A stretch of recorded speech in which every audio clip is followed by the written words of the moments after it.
Hello, we're glad you've joined us for today's live webinar, Working Memory, Neurophysiological Basis, Development and Plasticity. I am Christina Mahalik of LabRoots, and I'll be moderating this session. Today's educational web seminar is presented by LabRoots, the leading scientific social networking website and provider of virtual events and webinars, advancing scientific collaboration and learning. To learn more, visit labroots.com. Let's get started. You can pose questions to the speaker during the presentation while they're fresh in your mind. To do so, simply type them in the Q&A box, which will open when you click on the green Q&A button at the lower left of the presentation window.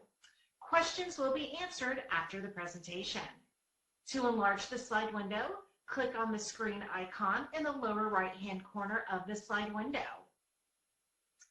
If you experience technical problems seeing or hearing the presentation, just click on the support button found at the top right of the presentation window and report your problem by clicking on the green Q&A button at the lower left of the screen. This is an educational webinar and thus offers free continuing education credits. After the webinar is over, please click on the CE button located in the bottom left-hand corner of your web page and follow the process of obtaining your credits. I am now delighted to present today's speaker, Christos Constantinidis, PhD, Professor, Wake Forest School of Medicine. Christos Constantinidis is a professor at Wake Forest School of Medicine in Winston-Salem, North Carolina, USA. He received his PhD from Johns Hopkins University and completed postdoctoral training at Yale University. His research in his laboratory aims to understand how neuronal activity in the cerebral cortex gives rise to cognitive functions such as working memory. Experiments in recent years have focused on the posterior parietal and dorsolateral prefrontal cortex. Simultaneous neuronal recordings for multiple microelectrodes during performance of cognitive tasks are addressing how these areas are functionally organized and how experience and learning modifies the properties of their neurons. Neuronal activity in these areas is also monitored at different stages of development, particularly focusing on neural substrates of cognitive maturation between the stages of adolescence and adulthood. Computational and modeling approaches are then employed to understand the neural mechanisms that mediate complex cognitive functions, such as the maintenance of stimulus in working memory. Professor Constantinidis will now begin his presentation.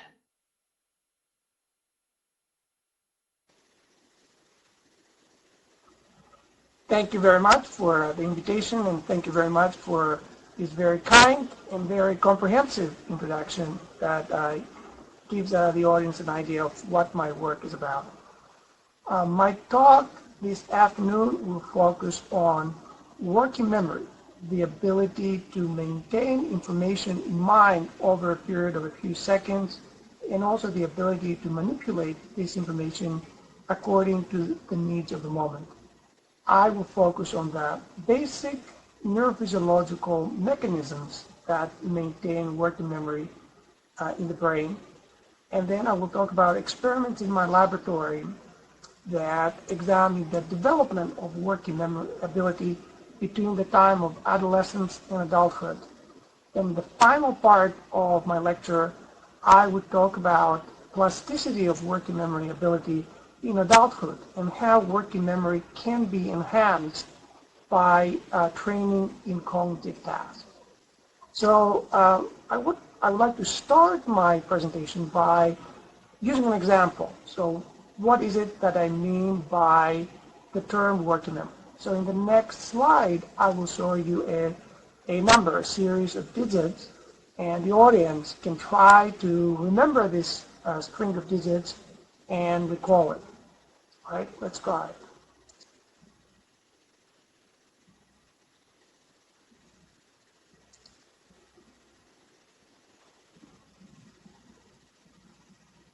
All right, so what was the number that I showed on the screen? And if you replied 62101972288, you're correct. This is so this information over the period that the screen was blank was maintained somehow in mind. And the part of the brain where this information was maintained is known as the prefrontal cortex. It has been known from human imaging experiments for the past 20 years or so that the prefrontal cortex continues to be active during the maintenance of information in memory, even when nothing is actually physically present in the screen or the environment. So we have capitalized on this knowledge to try to understand what is the basis of working memory at the level of the activity of single neurons. And in order to address this question, we use an animal model in our research. We record activity from isolated neurons in non-human primates, in monkeys, which we can train to do working memory tasks similar or analogous to the task that I ask the audience to perform now. So I'm illustrating here the simplest of these tasks, which we call the delayed response task. And let me walk you through what this task entails. Monkeys are trained to maintain fixation at a white dot on a screen. And we ask them to do that, or require them to do that, so that any activity we record from the brain is not triggered by the eye movements scanning the screen, but in fact are triggered by the visual stimuli and the representation of information in working memory. As the monkeys are fixating, we show a visual stimulus. In this case, it's a simple white square. There's a delay period, a period over which nothing is presented in the screen except for the fixation point. And after the end of this delay period, the fixation point goes off, and then the monkey is trained to indicate to us where in the screen that stimulus appeared. And we can do that simply by making an eye movement, a saccade, towards the location of that stimulus. So this is a very simple but very powerful task that allows us then to find out what is it that happens in the activity of neurons in the prefrontal cortex as the monkey is remembering the stimulus when there is nothing else actually physically present. So it's been known also for close to 30 years now that the activity of neurons in the prefrontal cortex tracks the stimuli that are held in memory. So let me walk you through this diagram briefly because I will show a few of those during my talk. So each one of these diagrams in the screen represents the responses of a single neuron in the cerebral cortex during the execution of this task. The x-axis in these plots is time. The time between those two first vertical lines represents the time that the stimulus was actually present in the screen. The time between the second and third line is precisely the delay period over which the monkey is remembering the stimulus. And what you can see very easily is that the activity of this single neuron in the prefrontal cortex is highly elevated precisely during the time of the delay interval when there is no physical stimulus in the screen, but the monkey is maintaining this stimulus in memory. And furthermore, this activity is specific. These diagrams here have been arranged so as to indicate the location of where that stimulus is presented in the screen. And we see this maximal activity of the neuron that corresponds to the presentation of the neuron in the upper left. The same neuron is not active when a stimulus appeared at a different location in the lower right. You see that the activity of the neuron is very low. So this simple way of representing activity then provides us with a neural correlate of working memory. Neurons in the prefrontal cortex are active and they're specialized for different aspects of information so that this information can be maintained in memory even when there's nothing present in the screen.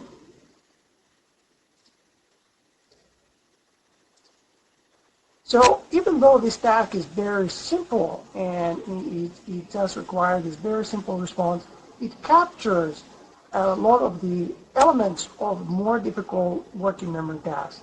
And on the right side of the screen now, I'm showing the accuracy of the monkey's responses, which we can measure if we look at how much scattered are the eye movements towards a remembered stimulus. The top panel here represents the response of the monkey when he has to make an eye movement directly to a stimulus presented in the screen. The middle panel represents the responses of the same monkey when a 3-second delay has been imposed between the stimulus and the response. And the bottom panel represents the response of the monkey when a 6-second delay has been imposed. So what we can see very simply and very easily from this diagram is that the more time, the longer the delay period over which the subject has to maintain information in memory, the less accurate the responses become. And this is precisely our experience as the delay period over which we have to maintain information increases, we become less and less accurate in our ability to recall the contents of this information. So with this task in mind, then, we can really test how the persistent activity, how the activity of neurons during the delay period of the task actually relates to the ability of the subject to do this task. And these are experiments that I have done some time ago. And for this experiment, I used a variation of the delayed response task where the monkey actually has to observe two stimuli presented in the screen simultaneously, and he has to determine which one of those two is brighter, which one of the two is the brighter of the two stimuli, and after a delay period, make an eye movement towards that stimulus. So this task allows us to vary the difficulty of the discrimination that the monkey has to do. And in this graph now, I'm plotting the performance on the y-axis, the percentage of trials that the subject performs correctly as a function of the ratio between the contrast between the brightness of the two stimuli presented in the x-axis. So as you can see, as the two stimuli become more and more similar to each other, the performance in this task degrades. The activity then of neurons in the prefrontal cortex over the delay period of this task is when the stimulus is presented in the neuroreceptive field is fixed, when always we have the brighter of the two stimuli activate the neuron, then the activity of neurons is fixed. But critically, when we vary the luminance of the stimulus inside the receptive field of the neuron, then the activity of the neurons declines. So these are responses to the less bright of the two stimuli, and we can see that the delay period activity during the task declines exactly as a function of the properties of the stimulus. So these kind of experiments indicate to us that not only neurons generate delay period activity, not only that this delay period activity is specific for the properties of the stimulus, but the performance of subjects in the working memory task very much depends on the level of delay period activity, or the firing rate of neurons, and how strongly neurons respond to the stimuli. So the outline of my talk, then, the research results that I would like to present can be broken down into three segments. In the first part of my talk, I will talk about mechanisms of working memory maintenance and how a model, which we call the bump attractor model, that we have constructed allows us to examine the fundamental properties and the fundamental mechanisms through which working memory activity is maintained in the brain. In the second part of my talk, I will talk about how these working memory mechanisms and how this activity relating to working memory changes between the time between adolescence and adulthood, which we know is a time over which a great deal of cognitive development occurs. And in the final part of my talk, I will I will go over experiments that we've done in my lab, testing how working memory can be improved by means of training, by means in practicing working memory tasks, and what are the consequences of this training at the level of single neurons. So let's start then with a basic question. How is it, through which mechanisms is working memory maintained in the brain, and can we create a model to simulate these processes? So, and secondarily, why is it that working memory accuracy degrades so quickly, and when you have to remember a series of numbers like that, we don't have this crisp, clear picture, but as soon as this disappears, this information is smeared in our working memory and becomes less and less accurate. So we did experiments to address specifically this kind of questions. So the basic model that most neuroscientists believe that generates and maintains persistent activity is illustrated here. Let me walk you through this. So each one of these triangles in this model is supposed to represent a single neuron. This neuron receives input, which we can think of as ultimately representing the stimulus, and input from the retina is propagated to the visual cortex and ultimately to the prefrontal cortex, and this input will activate this neuron. But in addition to this input, neurons are connected to each other through these connections, so that when the first stimulus is activated, it will activate the second neuron in this network, and the second neuron will activate the first neuron, and then the first will activate the second neuron, and this activity will continue to reverberate in the circuit even when the stimulus is no longer present and we have no actual afferent input to the circuit. So that basic, this phenomenon is called recurrent excitation, and this recurrent network will allow activity to reverberate and represent information in memory. Very simply, without any elaborate structure, just the simple network architecture will achieve this goal. So in the case of visual spatial memory, if we're talking about working memory purely for the spatial location of a stimulus, where that squared appeared in the screen, we can think the network as made up of a ring of neurons. The neurons, each triangle here represents a single neuron, and where they are arranged in this ring is meant to represent what stimulus each neuron is activated by and represents. So a neuron grown at the 0 degree location would be activated by a stimulus that appears to the right side of the screen. A neuron grown at the 270 degree location would be activated by a stimulus appearing at the bottom of the screen. And the critical element again in this network is the strength of connections. Neurons that represent similar stimuli are connected through these stronger connections, these strong arrows, whereas neurons represent dissimilar stimuli that are further away in the screen. They are connected with these weaker connections, and the strength of connection between them is less. So a network like that will very much generate activity that maintains information in memory. And we can think of this process as illustrated on the bottom right of the screen now. Where the stimulus appears in the screen, at the top position in the screen, which by convention we call the 90 degree location, the neurons that represent this location are maximally activated, and this is illustrated here.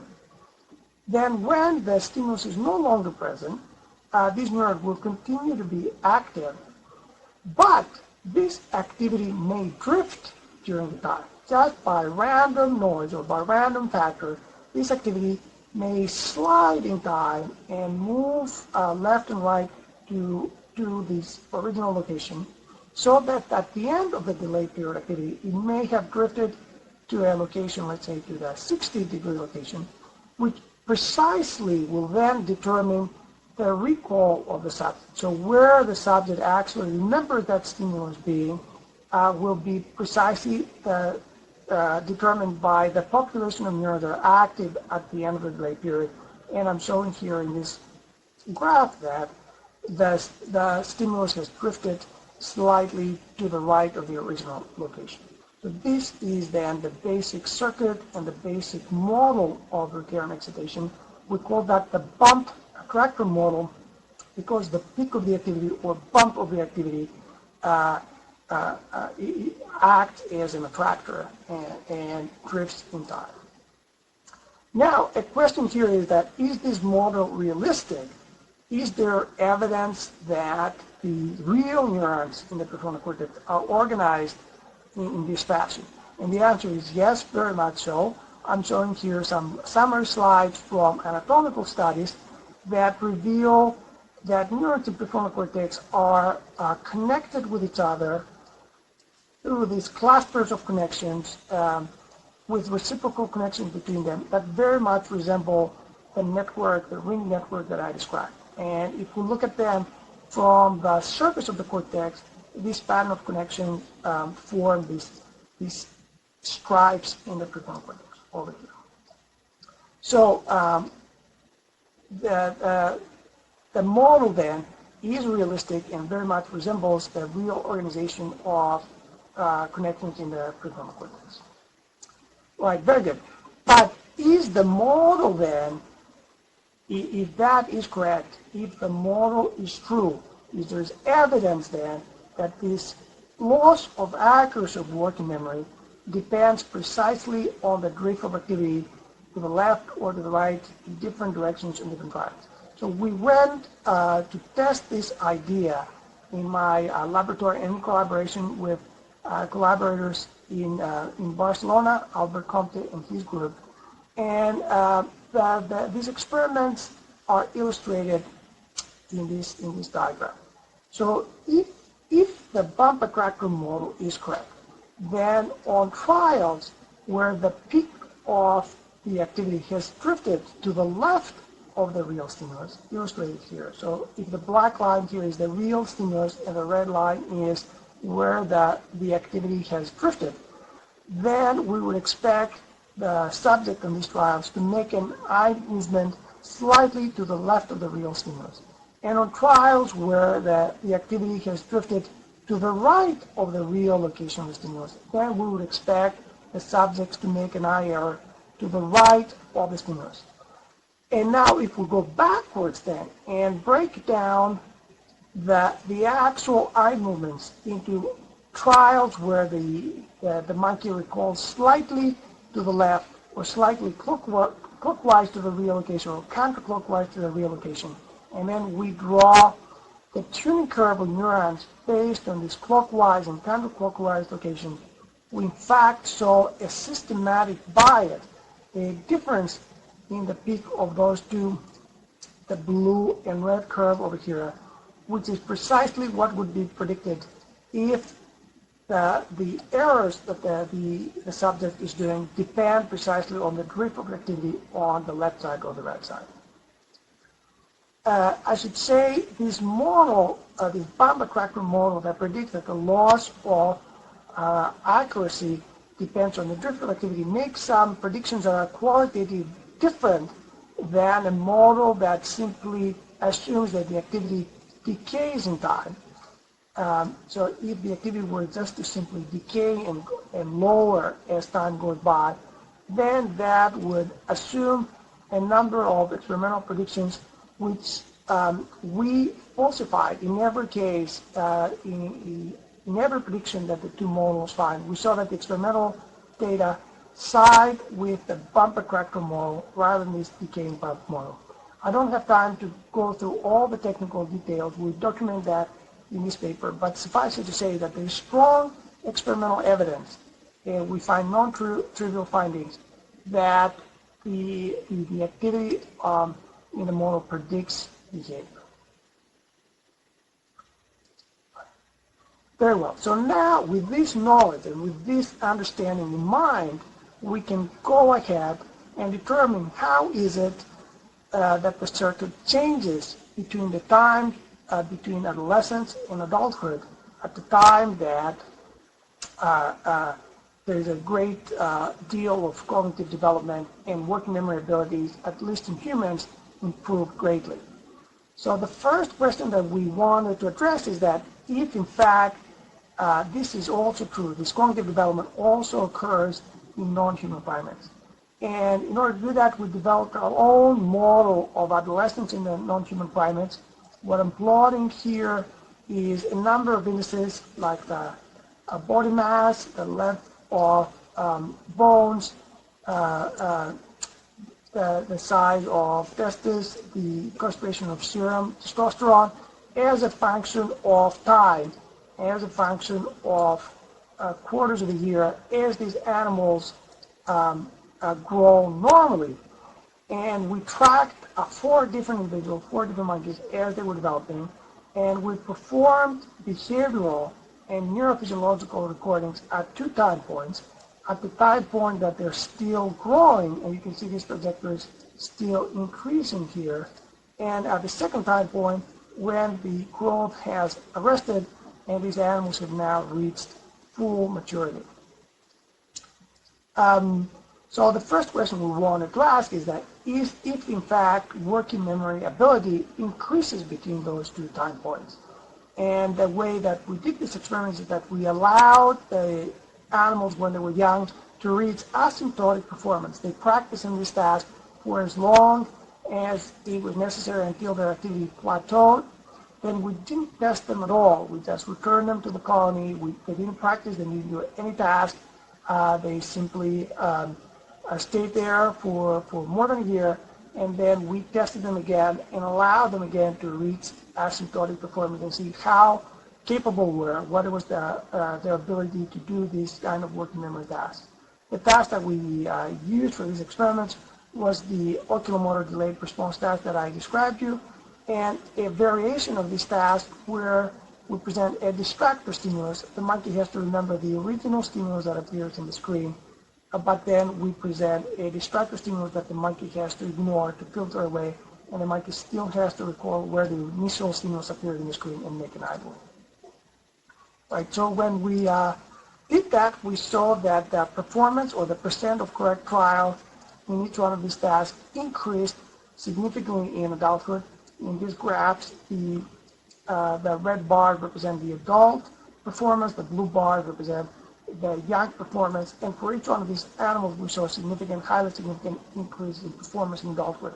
So that verified our hypothesis that in fact monkeys too, not just like humans, improve in working memory abilities between the time of adolescence and adulthood. We then examined what is it that they changed in the activity in their prefrontal cortex between those 2 time points. And what we found was that the biggest and most significant change was the activity during the delay period of the task. So over the time period that the monkeys had to remember this stimulus, we saw significantly higher activity in red in adulthood than in the same animals in the young age, which is shown here in blue on the top. And in terms of this distracting stimulus, we saw that, again, the adult animals were able to generate a higher level of activity that represented the stimulus that the monkeys had to remember over the stimulus that the monkeys had to ignore, this distractor stimulus that they had to ignore. So this difference was greater in the adult than in the young prefrontal cortex, and that was also a highly significant change.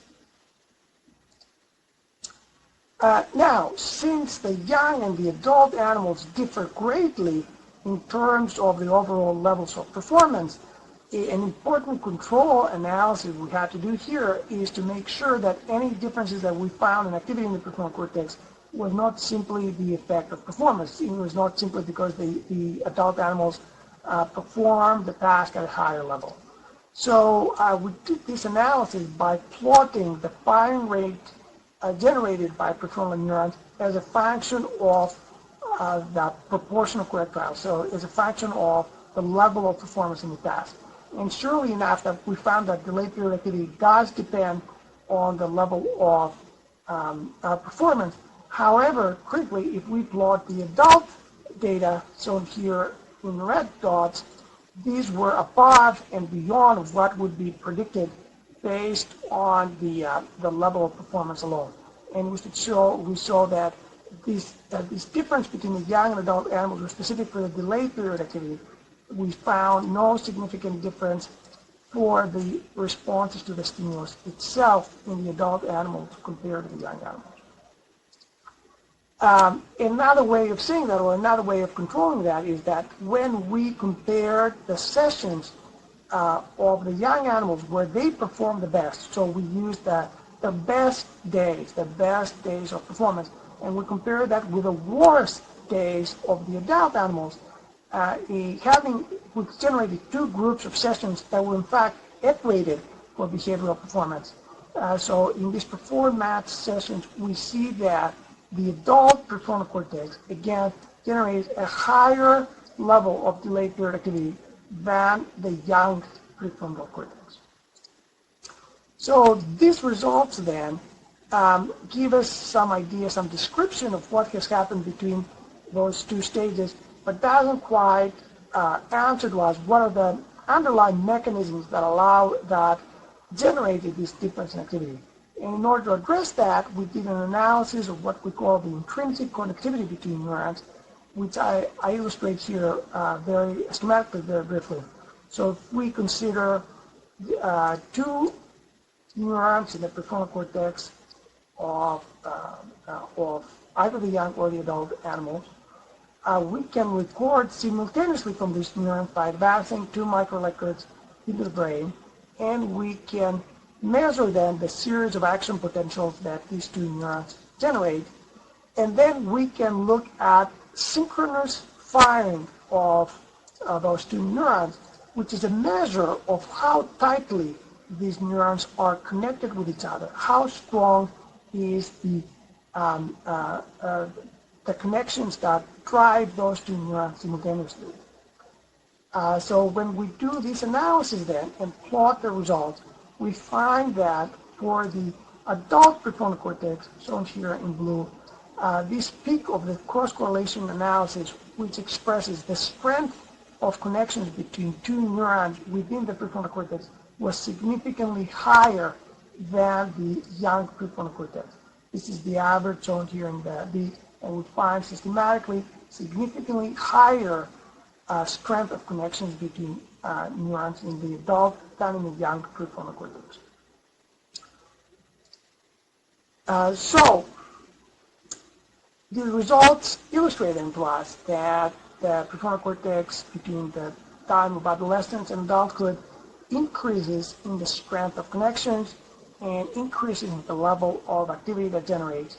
And this is associated with the increase in working memory ability.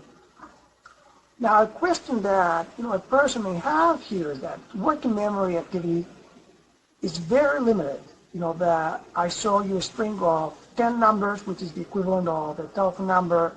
But if I had a sequence of 20 numbers that I asked you to remember, for 20 seconds or 30 seconds, very few people, if any people, will be able to do that.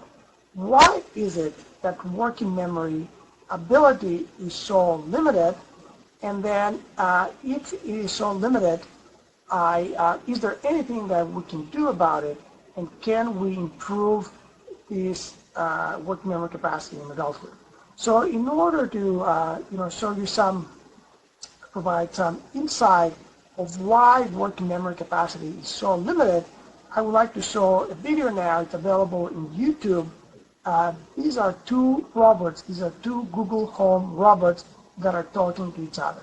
So let's see the video now, if we may.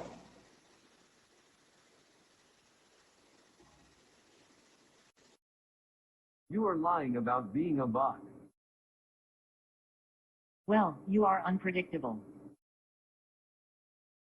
I prefer to be unpredictable. It keeps things fresh.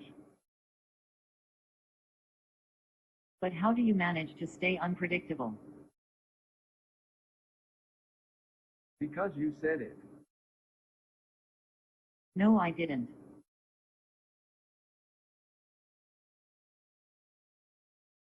Yes, you did.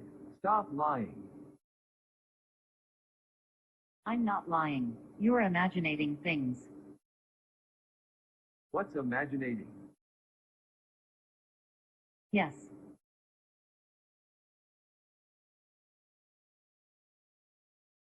Sorry, I did not understand. What's imaginating? You didn't understand what I meant with what? And it goes downhill from there. So these are two, in some ways, these are two highly intelligent robots, two highly intelligent systems of artificial intelligence. But when we hear them talk, they are profoundly unintelligent. And the reason that they are not so, they don't sound very smart, is that because they don't have a working memory.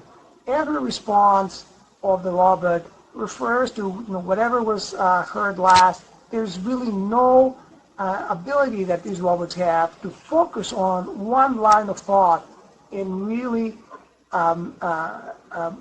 talk about it and focus their mental resource on it. So this is how I understand working memory then. Working memory is very critical in our ability to maintain our train of thought and in filtering irrelevant things and in filtering distractions, just focusing on a few ideas at a time. Yet it is beneficial for us and it's important for us to improve working memory. And if there are conditions that compromise working memory, it is very important to have some tools to do that.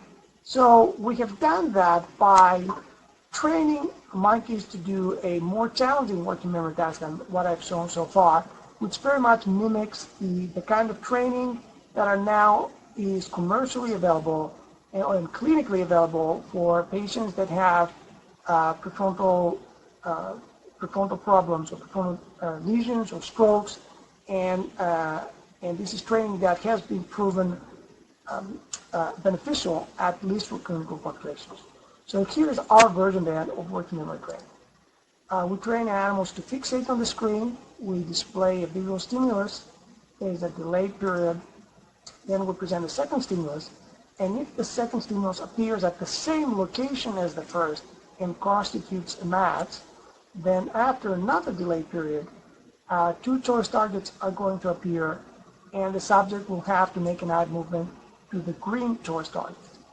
If, on the other hand, the second stimulus in the sequence was a non-match, then after the second delayed period, when the choice targets appear, the subject will have to make an eye movement to the blue target.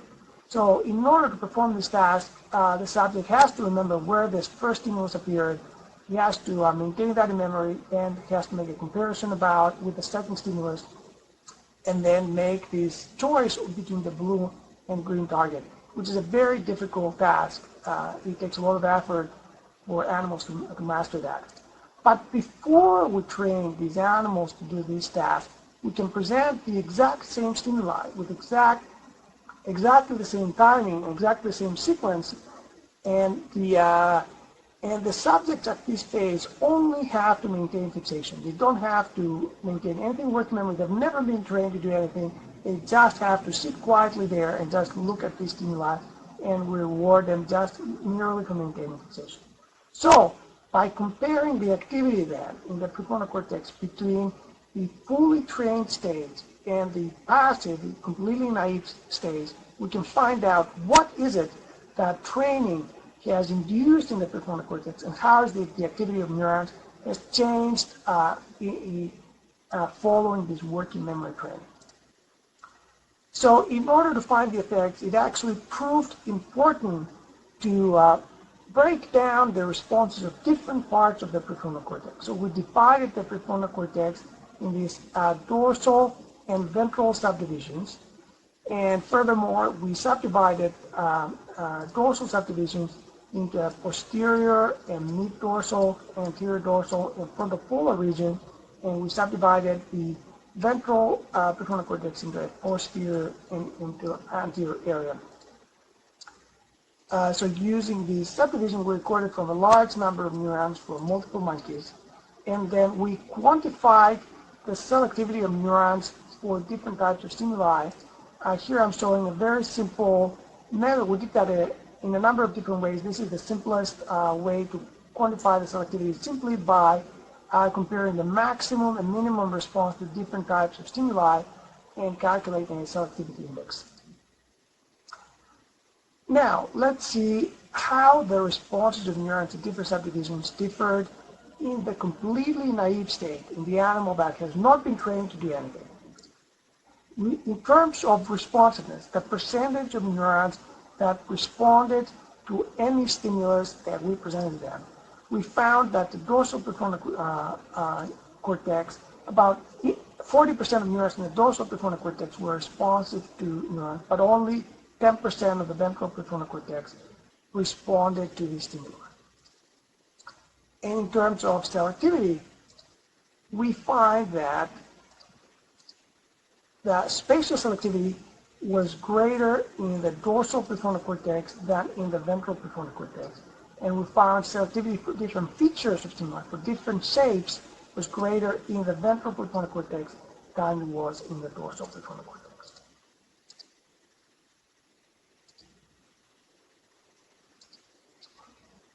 In terms of the anterior and posterior prefrontal cortex, then, we see that more posterior areas are generally more responsive to stimuli. We saw higher level of firing rate in posterior areas than in the anterior areas, and then the mid areas were in between those two. And we also found that posterior areas are more selective for stimuli.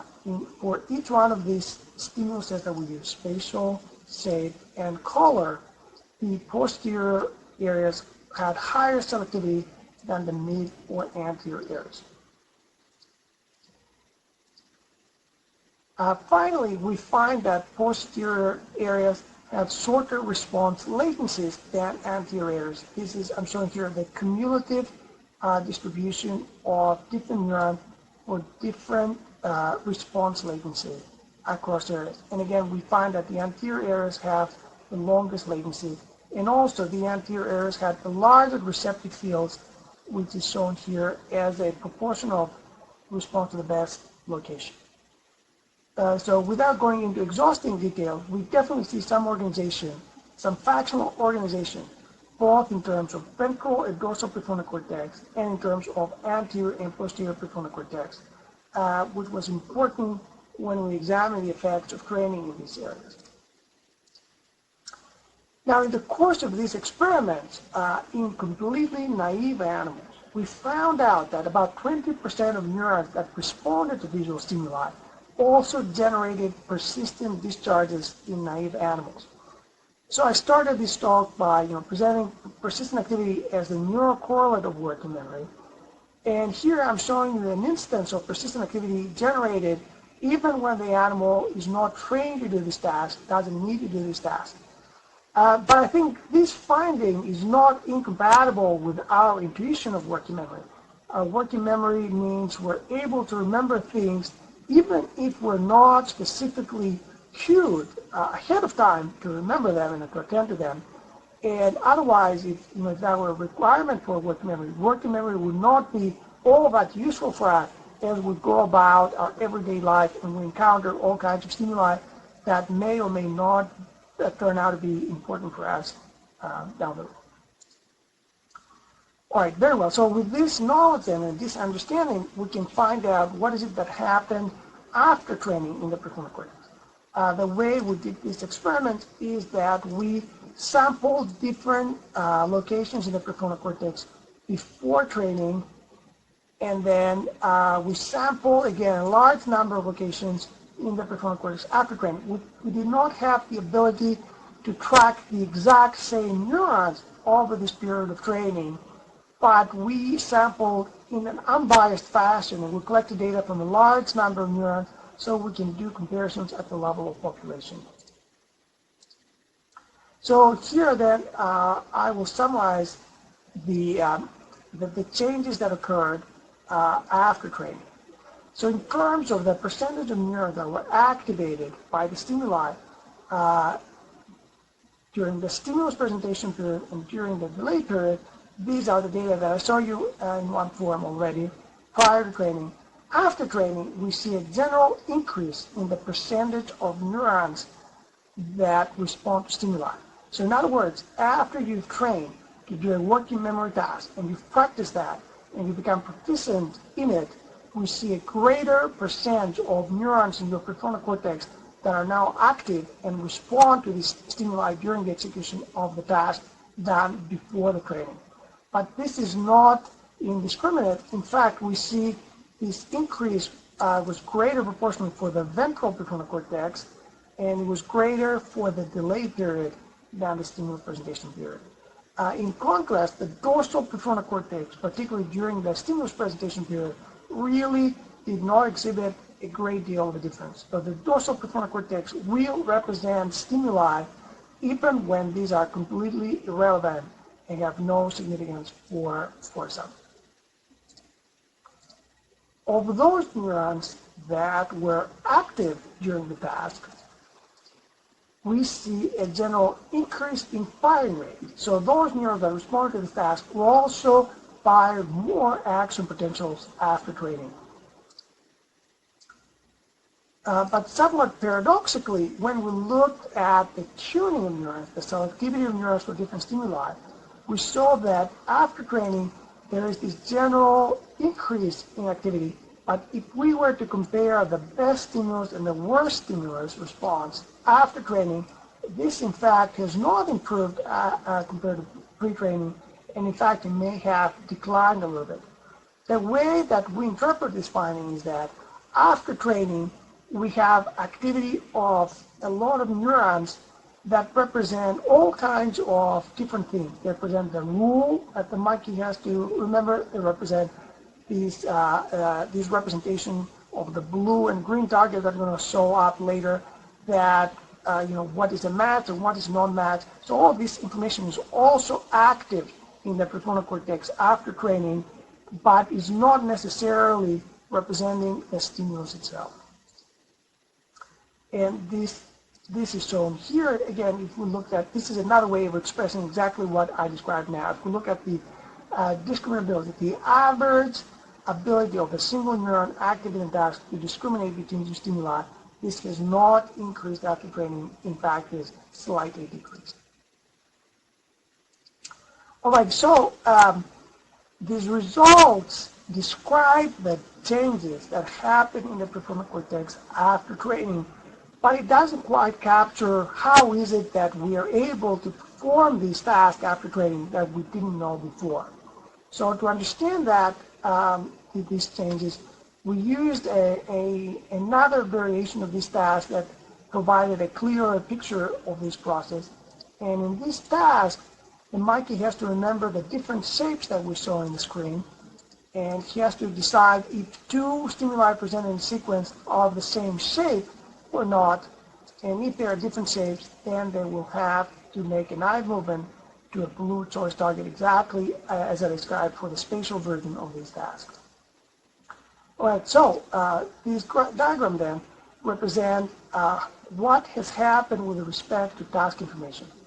So the upper left plot represents the ability of neurons before training in blue and after training in red to represent information about the stimulus identity, the shape of the stimulus itself.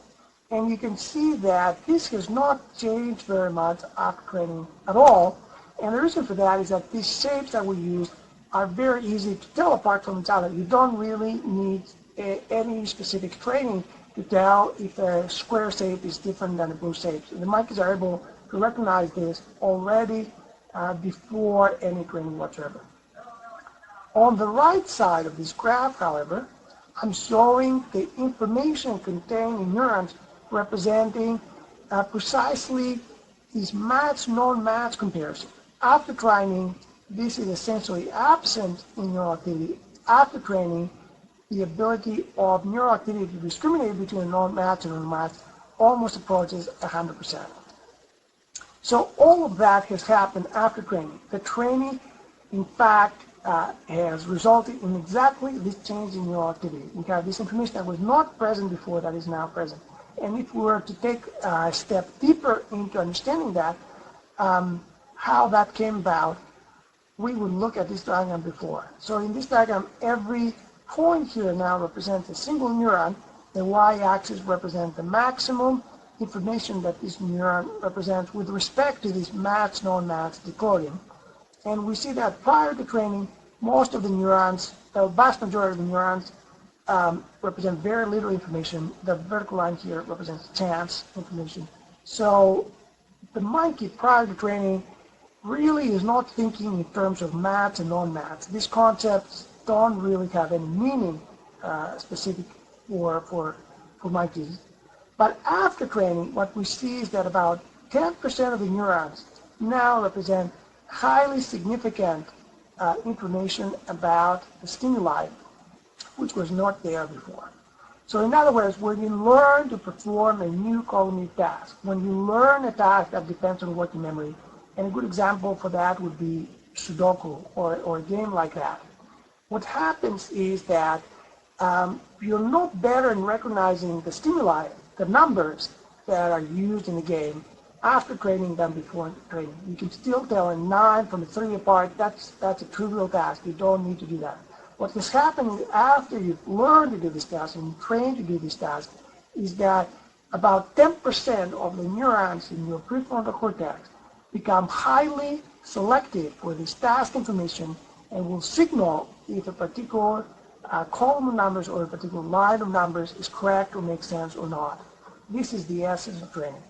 And to take that one step further, final step further, if we were to look at what these neurons that become very selective for this task information do, is not that they only represent task information. In fact, these neurons represent other parameters as well. So here I'm showing 3 different neurons that were very selective for this match, non-match information. But the same neurons also responded to stimuli, had all kinds of other information. So it's not that, after practicing a game, you have neurons that are dedicated to this task alone and forget everything else. But in fact, you have incorporation of new information in a circuit that multiplexes other types of information, other tasks as well.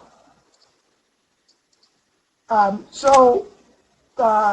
will finish my talk by showing you what is the next step in these experiments. And the next step in these experiments that we're actively doing now is to have chronic recordings in the brain and have microelectrodes directly implanted in the brain that can track activity as animals learn to do that. So we can see on a day-to-day basis as subjects practice and do better, what is it that actually happens in the prefrontal cortex during the entire period of training. So I will stop my presentation here and briefly summarize the findings of the experiments in my lab. So I show you first that neurons in the prefrontal cortex maintain discharges through recurrent connections, and then activity drifts with time as the animals have to maintain this information in memory. We saw that an increase in working memory performance in adolescence is associated with increased prefrontal cortical persistent activity. And we saw furthermore that this change in adolescence is associated with maturation of connections, synaptic connections between prefrontal neurons. Finally, in the last part of my talk, I show you that training in working memory tasks recruits more neurons, increases delayed period activity, but reduces the average selectivity of neurons for this specific stimuli. Finally, I show you that learning is associated with the emergence of a small population of highly selective neurons for this specific task that has been trained. I will stop here and I want to thank the people who did these experiments, my students at Wake Forest University, and also my collaborators in Wake Forest and other institutions are shown here. Finally, for those in the audience who would like to learn more about this topic, this is a review paper that our laboratory has published recently. This is freely available, and more details can be found there. And I would suggest more resources can be found in the bibliography of this topic. Thank you very much. That was my presentation.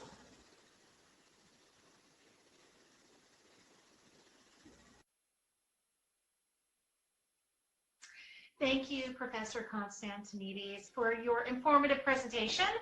A quick reminder for our audience on how to submit questions. Simply type them in the Q&A box found by clicking on the green Q&A button at the lower left of the presentation window.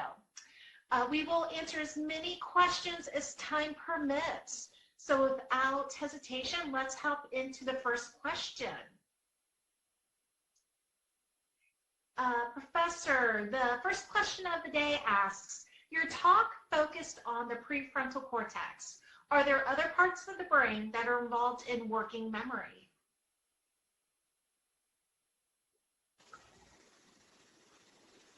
This is a very good question, and this is a very topical question. In fact, there is an active debate about the role of different areas in working memory. What I can say unequivocally, and most people agree, is that there is a broader network of areas that are active during working memory. And in terms of areas that generate persistent activity, that generate action potentials during the delayed period of working memory tasks, the prefrontal cortex is not alone.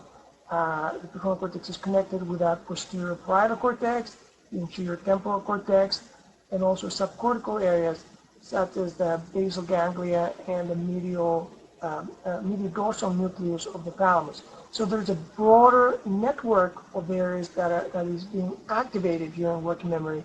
And if there's any damage in any part of this network, then a person will show working memory deficits. And in fact, there's strong clinical evidence that this is the case.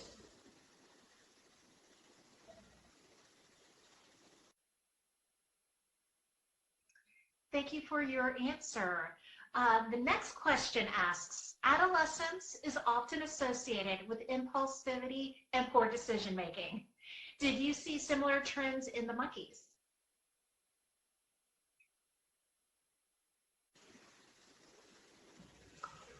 This was another question that we were very interested in answering. I didn't have time to present these results in my talk, but the short answer is yes, very much so. We designed a monkey version of the marshmallow task that is known in the human literature. And that is, it's a very simple task that if you show a kid, like a 4-year-old child, one marshmallow and give the child the option, you can either have the marshmallow now or you can wait for 5 minutes, in which case you can have 2 marshmallows.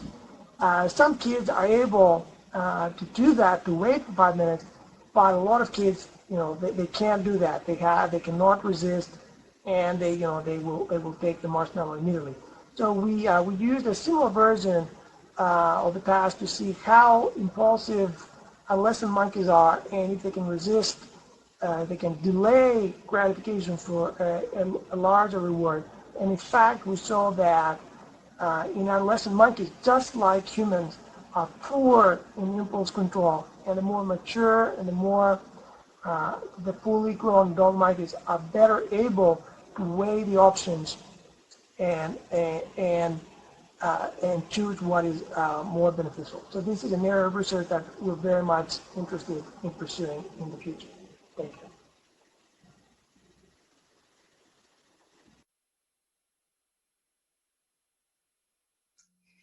Well, thank you for that answer. Our third question of the day asks, I was wondering how long does it take to train monkeys to perform these cognitive tasks?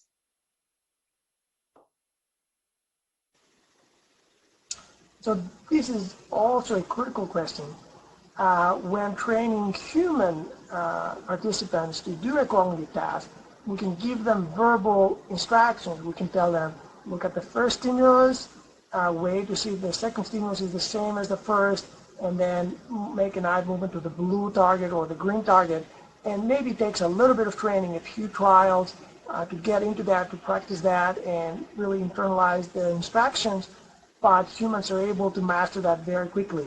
With monkeys, unfortunately, we don't have the ability to communicate verbally, so we have to shape them using operant conditioning methods step by step by step until they get to this level.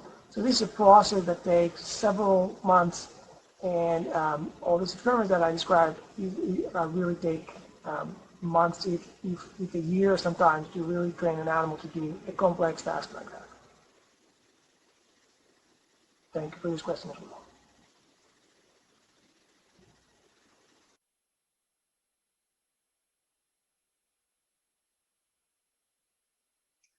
Okay, and it looks as though we only have time for one more question today.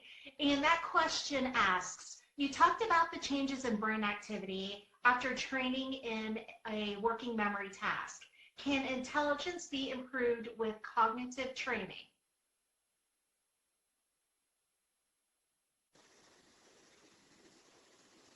This is another very topical question. There's a very strong debate in the literature on whether a normal adult human, by practicing in cognitive tasks and practicing tasks that require working memory, whether that benefit can transfer into general cognitive function and improve in intelligence. So this is controversial. Some people believe that it is possible. There's some evidence that maybe for normal adults it's not possible. But I would emphasize that at least for certain populations, for children with ADHD, or people who have suffered stroke, or for people who have suffered a brain injury, working memory training is in fact beneficial and can have benefits, and it can improve general cognitive function. So I think there's a lot to be learned about the mechanisms that generate these improvements. Thank you for this question.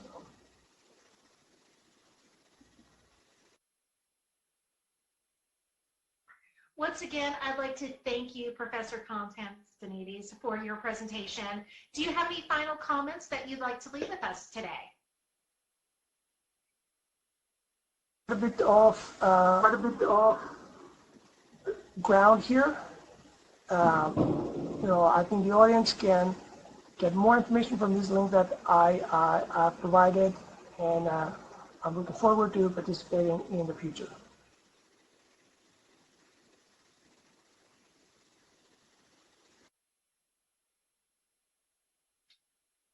Excellent. I would like to thank the audience for joining us today and thank LabRoots for today's educational webcast. This webcast can be viewed on demand through June 2017. LabRoots will alert you via email when it is available for replay. We encourage you to share that email with your colleagues who may have missed today's event. This is Christina Mahalik with LabRoots, and we'll see you here next time. Goodbye.